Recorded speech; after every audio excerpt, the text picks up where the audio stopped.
Philadelphia is a city where the past lingers in every street.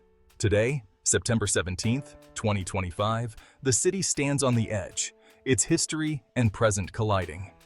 The chaos we see is not sudden. It's the result of years of mounting pressure. Illegal car meetups, sports celebrations turned wild, and violence have become symptoms of a deeper unrest. These incidents are not isolated.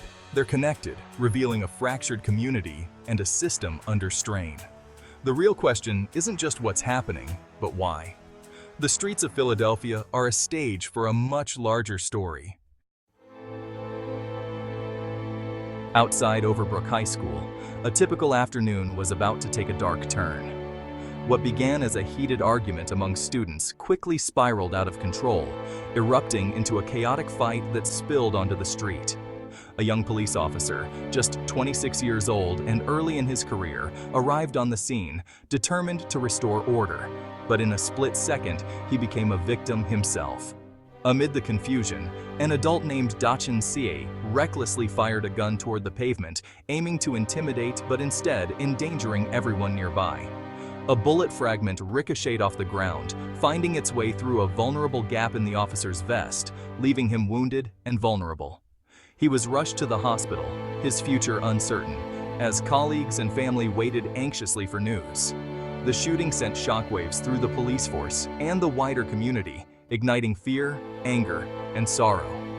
No officers returned fire. Instead, they focused on securing the scene, but the emotional and psychological damage was already done. After-school activities were immediately canceled, and a perimeter was established to ensure the safety of students and staff. The incident exposed just how quickly a seemingly minor schoolyard dispute can escalate into a life-altering tragedy.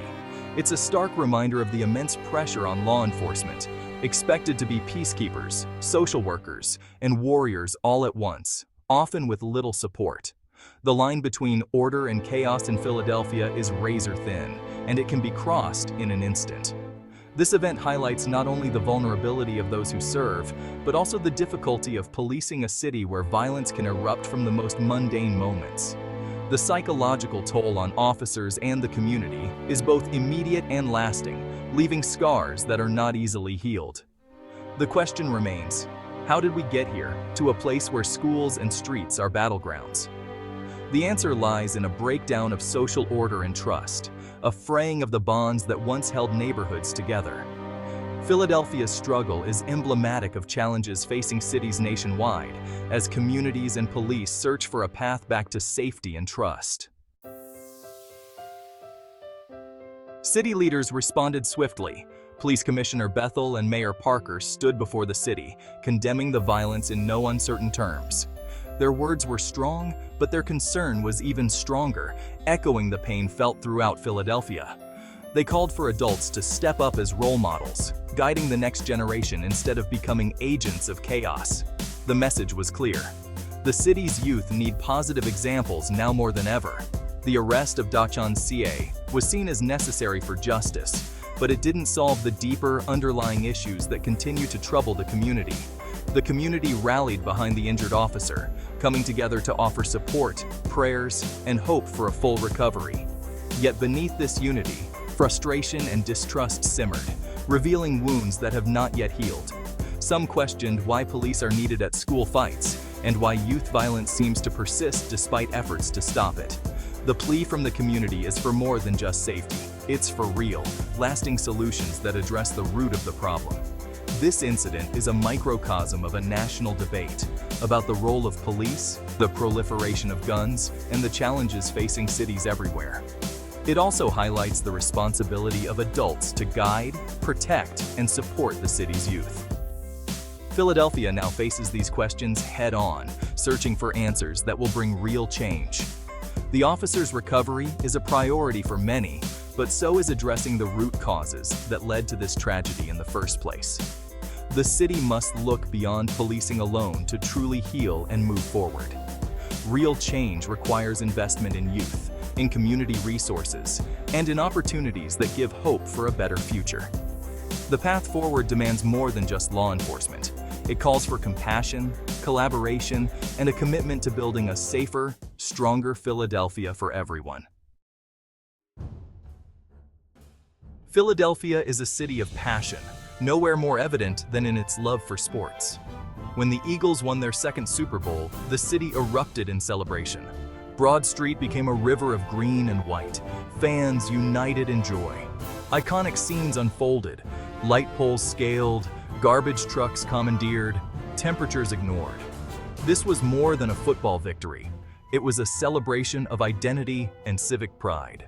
For a moment, the city's problems faded in the glow of shared triumph. The Eagles' win validated years of unwavering faith from fans. The energy in the streets mirrored the team's spirit. From downtown to the suburbs, the city was united. It was a powerful display of community. Yet, beneath the joy, another side of Philadelphia was waiting to emerge. The same passion that unites can also divide. The celebration was only one half of the story. The line between celebration and chaos is thin. After the Super Bowl, that line was crossed. Crowds fueled by emotion and alcohol became difficult to control. What began as joy turned to disorder. Light poles climbed, vandalism erupted, emergency services stretched thin. The city's infrastructure was pushed to its limits. Each act of recklessness added to a growing sense of unease. This isn't unique to Philadelphia. Major sports victories often bring lawlessness. The Eagles' win united the city, but the aftermath revealed how fragile that unity can be. The passion that brings life to Philadelphia can also threaten its peace. Managing public spaces during high emotion is a challenge for any city. The celebration was beautiful, but it exposed an undercurrent of recklessness. Philadelphia's identity is shaped by both its pride and its volatility.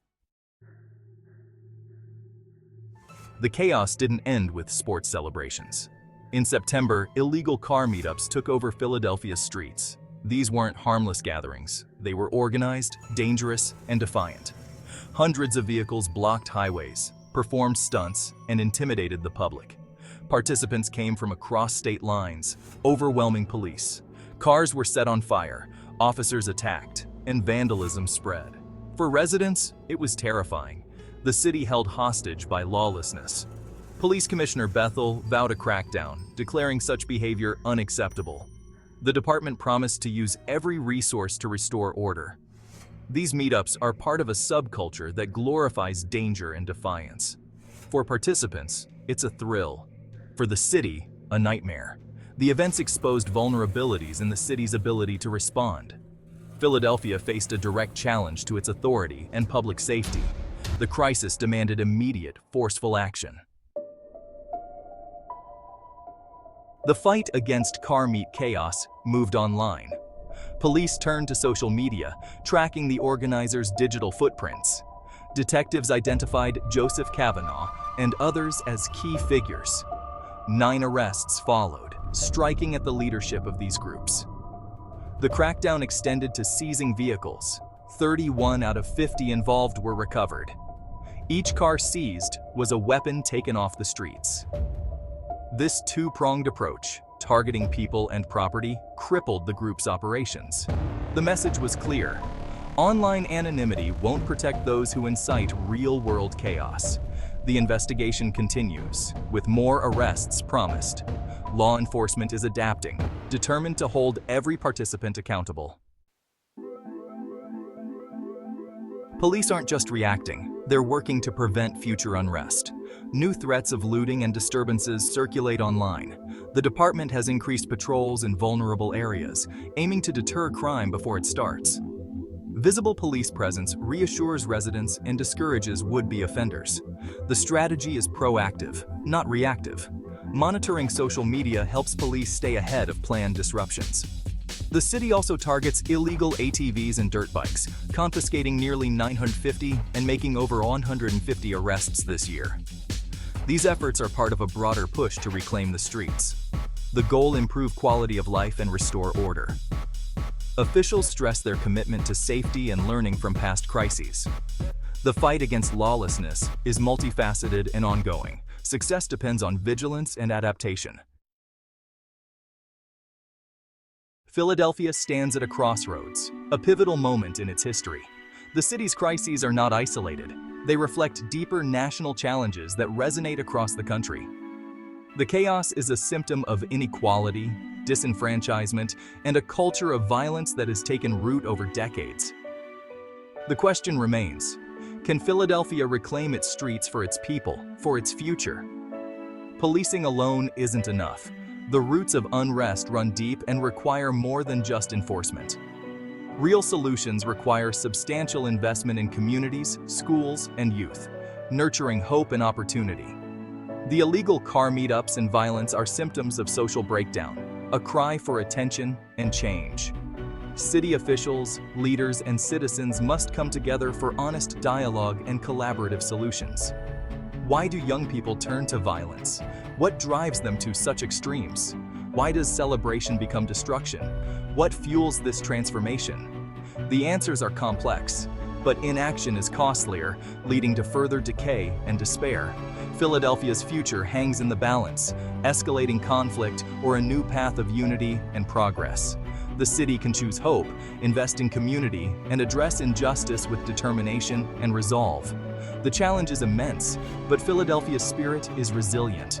The reckoning is here, and the opportunity is now. The time for action is now, a call to all who care for the city's future. The city's next chapter depends on what it chooses today, shaping tomorrow's legacy.